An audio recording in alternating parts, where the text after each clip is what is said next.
दिंडी आता नातेपुतेच्या दिशेने वाटचाल करते.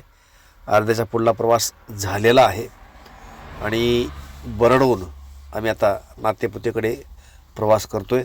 काही वेळामध्ये आम्ही नातेपुते या ठिकाणी पोहोचू. वाटेने अनेक प्रकारच्या दिंड्या पालखी रथ पाहत त्याचा आनंद घेत विठुरामाचा जयघोष करत रामकृष्ण हरी याचा जयघोष करत सर्व वारकरी या वारीमध्ये पुढे वाटचाल करतात. हे माझे गुरु प्रदीप स्वामी महाराज जे उजळम या माझ्या गावचेच आहेत आणि नातेपोते या ठिकाणी ते आमच्या दिंडीला भेट देण्यासाठी आले होते. त्यांचा पाहुणचार करून त्यांचं दर्शन आम्ही घेतलं आणि दुपारी त्यांनी महाप्रसाद घेतल्यानंतर परतीच्या प्रवासाला निघाले.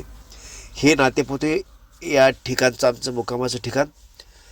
पूर्ण आळंदी ते पंढरपूर या प्रवासामध्ये नातेपोते याच ठिकाणी थोडीशी आमची राहण्याची गैरसोय होते. गैरसोय म्हणण्यापेक्षा आम्ही शेतीमध्ये वगैरे राहतो. बाकी इतर सर्व मुक्काम आपले घरी घराच्या समोर अशा पद्धतीचे आहेत. इथलाच मुक्काम आपला 100% पाणी टाकून आपल्याला करावा लागतो. दररोजच्या प्रमाणे वारीतील ज्या काही महिला वारकरी आहेत यांनी सेवा घडावी या अनुषंगाने आजही स्वयंपाक केला. त्यानंतर माझे गुरु प्रदीप स्वामी महाराज यांच्या हस्ते आरती करून आम्ही महाप्रसादाला सुरुवात केली. आजची पंगत अजय गंगाधर घोरपडे जे उजळमचे आहेत यांची होती.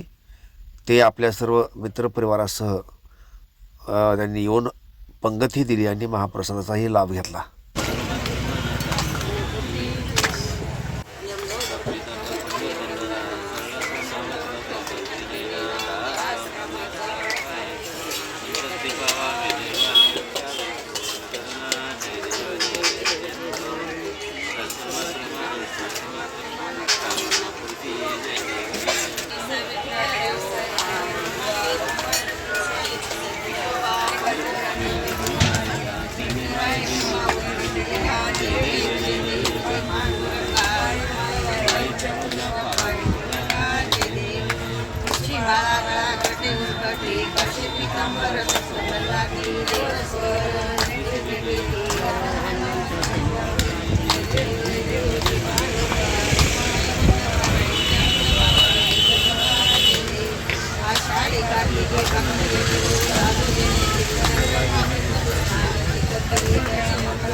आरती झाल्यानंतर सर्व वारकऱ्यांनी महाप्रसादाचा लाभ घेतला. यावर्षी आळंदी ते पंढरपूर ही जी काही पायी वारी निघते आहे या वारीमध्ये जवळपास 30 ते 31 लाख लोक आहेत असा आकडा बातम्यामध्ये सांगितला जातो आहे. अतिशय मोठ्या संख्येनं वारकरी या वारीमध्ये सहभागी होत आहेत. जगभरातील जे अनेक वेगवेगळे धार्मिक सोहळे आहेत त्याच्या तुलनेमध्ये ही एक आगळी वेगळी अशी ही आळंदी ते पंढरपूरची आपली वारी असते. अतिशय शिस्तबद्ध ही वारी पुढे वाटचाल करत असते. याला कोणी मालक नाही, याला कोणी मार्गदर्शक नाही, कोणी शिस्त लावणारा नाही. स्वयंशिस्तीनं सर्व वारकरी या पूर्ण प्रवासामध्ये वाटचाल करतात. सर्वजण एकमेकाला माऊली या नावानेच हाक मारतात. कसल्या प्रकारचा वाद नाही, विवाद नाही. अशा पद्धतीनं ही वाटचाल करत आपण पंढरपूरपर्यंत पोहोचत असतो.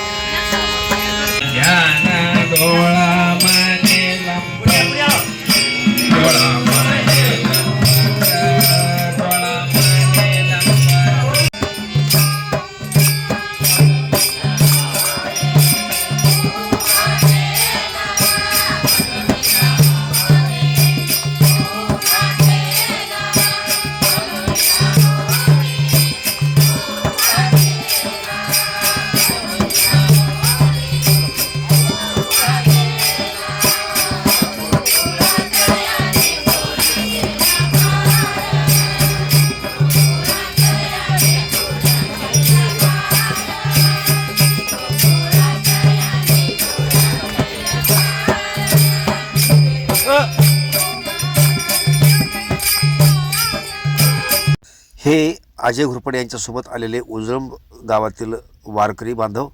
माळशिरसच्या मुक्कामी भेटू. रामकृष्ण हरी.